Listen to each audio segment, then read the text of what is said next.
Fixed deposit എന്താണ്? ഒരു fixed പീരീഡിലേക്ക് lump sum amount minimum എത്ര തൊട്ട് മാക്സിമം എത്ര വരെ? മിനിമം 1000 രൂപ മുതൽ.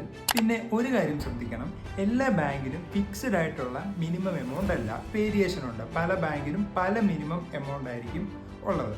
എത്ര തുക വരെ നമുക്ക് ഫിക്സഡ് ഡിപ്പോസിറ്റ് ഇടാം? ഇതിനുള്ള ഉത്തരം മോസ്റ്റ് ബാങ്കിലും അപ്പർ ലിമിറ്റ് ഇല്ല. 2 കോടിക്ക് മുകളിലുള്ള ഡിപ്പോസിറ്റിനെ ബാങ്ക് കൺസിഡർ ചെയ്യുന്നത് ബൾക്ക് ഡിപ്പോസിറ്റ് എന്ന കാറ്റഗറിയിലോട്ടാണ്. Who provide FD? ആരൊക്കെയാണ് നമുക്ക് FD തരുന്നത്? ബാങ്കുകൾ, സ്മോൾ ഫിനാൻസ് ബാങ്കുകൾ, ഇന്ത്യൻ പോസ്റ്റ് ഓഫീസ്, NBFC.